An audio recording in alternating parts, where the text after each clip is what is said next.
हम वहाँ ही गुस्सा करते हैं जहाँ हमें गुस्सा करना अलाउड होता है। जिसके सामने नहीं अलाउड होता है हम गुस्सा नहीं करते हैं। लेकिन करते करते करते सारा दिन हमारा कितना नुकसान कितना हो रहा है। ज़्यादा नुकसान किसका होता है, जो डांटता है या जो डांट खाता है? वेरी गुड, वो भी पता है। कोई ऐसी बात ही नहीं है जो नहीं पता है, लेकिन फिर भी बाहर जाके काम करवाने के लिए डांट देते हैं। हर हॉस्पिटल में एग्जीक्यूटिव हेल्थ चेकअप होता है, वर्कर हेल्थ चेकअप नहीं होता। तो कौन से वर्ग का चेकअप हो रहा है? कौन से वर्ग का चेकअप हो रहा है? कौन से वर्ग को डायबिटीज, कोलेस्ट्रॉल, बीपी ज्यादा है? जो डांटता है, मतलब जो काम करवाता है। जो काम कर रहा है उसको नहीं हो रहा, जो काम करवाता है और गुस्सा यूज करके काम करवाता है। एक चीज को हटा लो, आपकी ऑर्गेनाइजेशन की प्रोडक्टिविटी बढ़ जाएगी। Most important, the energy field of the office should change.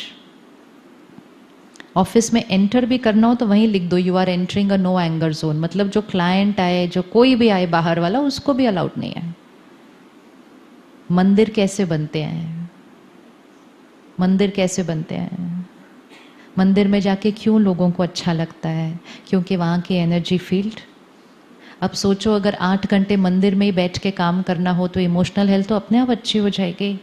तो फिर ऑफिस को क्या बना देंगे? 2 चीज़ें ऑफिस से हट जानी चाहिए, एक एंगर एंड दूसरा गॉसिप। एनर्जी डिप्लीटर्स जो हैं बहुत बड़े, और जो विजिबल है, देखो एक जैसे इनसिक्योरिटी है, ये तो अंदर है, लेकिन एंगर दिखता है, गॉसिप भी दिखता है। जो 2 चीजें बाहर दिखती हैं बिहेवियर में, इसको बैन कर दो कि this is a no anger zone, this is a no gossip zone.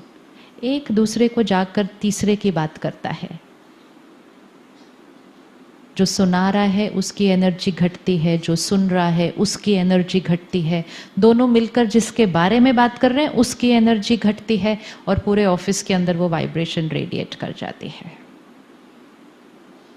तो सबसे पहले हम किसी और की कमजोरी किसी को ना जाके सुनाएं। कोई हमें सुनाने आए, ऑफिस में भी अगर कोई किसी के बारे में प्रोफेशनली भी कुछ सुनाने आए तो बोलो दोनों इकट्ठे आना, तब बात करते हैं। एक के साथ बात करना is a waste of time, waste of energy. 2 office में क्या, आप सिर्फ हस्बैंड वाइफ के साथ अलग अलग बात कर लो, आप पेरेंट चाइल्ड के साथ अलग अलग बात कर लो, आपको दोनों एकदम राइट लगेंगे। लेकिन दोनों को इकट्ठे बात करने के लिए बोलो, ताकि दोनों एक दूसरे का नजरिया समझें और अपने आप ठीक कर लें अपनी बात को। लेकिन अगर हम एक का सुनेंगे, अगेन 2 लोगों को बोल दो अलग अलग आके इसको डिस्क्राइब करें, तो दोनों का डिस्क्रिप्शन एकदम अलग होगा। तो no gossip and no anger कर सकते हैं? इतना सोचना पड़ता है इसके लिए? ये तो बहुत इजी है, बहुत इजी है। एनर्जी डिप्लीटर्स को हटाना है ना, कि what is pulling down my energy field. Anger में इरिटेशन, टर्बुलेंस, ये सब आ गया। वही बात करो, डिसिप्लिन करो, लेकिन सभ्यता के साथ, सम्मान के साथ, डिग्निटी के साथ। उससे सामने वाले का जो बेनिफिट होगा वो तो होगा, लेकिन सबसे पहले किसका बेनिफिट होगा? अपना। ऑफिसेज में तो सामने वाले को असर होना अब बंद हो चुका है। जो लोग ज्यादा करते हैं सामने वाले को तो आदत पड़ जाती है, तो वो क्या कहते हैं, चलो जी फिर से भी चलो करो करो आप 5 मिनट अपना जो आपको करना है आप करो, क्योंकि हमें तो अब आपकी आदत पड़ चुकी है। लेकिन सामने वाला बच जाएगा, जो कर रहा है वो नहीं बच सकता, because we are creating that anger, we are creating that energy. So करने वाला नहीं बचेगा, सामने वाला हैज़ अ चॉइस। कुछ लोग डांट खा लेते हैं, फिर जाते हैं, चाय पीते हैं, 4 लोगों के साथ बैठते हैं, कहते हैं आज भी उन्होंने शोर मचा दिया, कहते हैं छोड़ना तो रोज़ ही मचाते हैं, क्या करना है, हंसते हैं, उनके बारे में 4 लाइन बोलते हैं और काम पे आ जाते हैं। Does not make any difference at all. Immunity system is high. Daily है ना, कोई भी चीज़ डेली होगी उसके बाद नहीं असर पड़ेगा उसका। तो उससे क्या होता है, जो लीडर है उसके शब्दों की वैल्यू खत्म होने लगती है। एक पेरेंट भी अगर रोज डांट रहा है, क्रिटिसाइज कर रहा है, बच्चों के ऊपर उसका प्रभाव खत्म हो जाता है, क्योंकि शब्दों की वैल्यू ही खत्म हो गई, क्योंकि शब्दों का अब सामने वाले के ऊपर असर होना कम हो गया। So the power to influence, the power to transform, the power to discipline खत्म हो जाता है। तो अपनी पावर को संभाल के रखना है।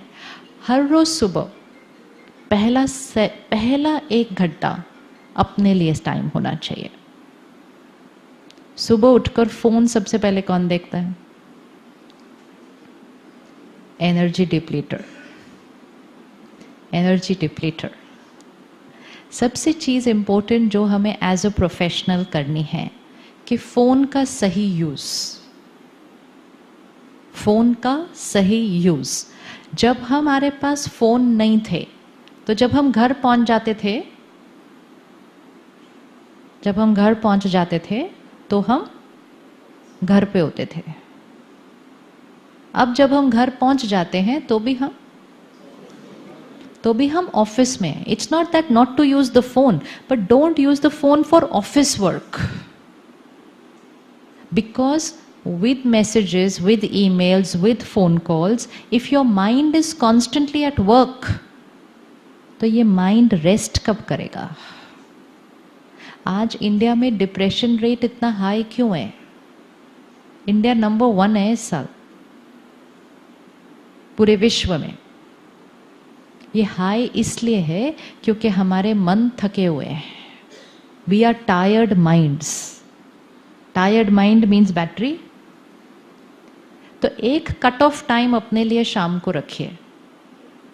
एंड अगर आप ऑर्गेनाइजेशन के अंदर वो नियम बना ले, तो ऑर्गेनाइजेशन के अंदर एक कट ऑफ टाइम होना चाहिए कि लेट्स से सुबह से शाम काम करते हैं लोग, तो फिर 8 o'clock, suppose 8 o'clock, so 8 o'clock is a cut off time कि 8 o'clock के बाद कोई ऑफिस कम्युनिकेशन एक दूसरे से नहीं करेगा, unless it's a crisis. And crisis बहुत कम होते हैं, लेकिन जिनके पास टाइम नहीं होता उनके लिए रोज ही क्राइसिस हो जाते हैं। अर्जेंट है, अर्जेंट, जल्दी करो, अर्जेंट है। No, it is for your good that you allow people to rest at home, because rested minds will work better tomorrow. Tired minds will not work well tomorrow. The reason why we are short of time is because the mind is tired. थके हुए मन को चला रहे, काम कर रहे हैं। कर सकते हैं cut off time?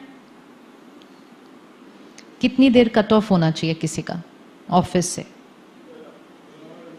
12 hours. Very good. तो इसका मतलब शाम के 8 से सुबह के 8, शाम के 8 से सुबह के 8।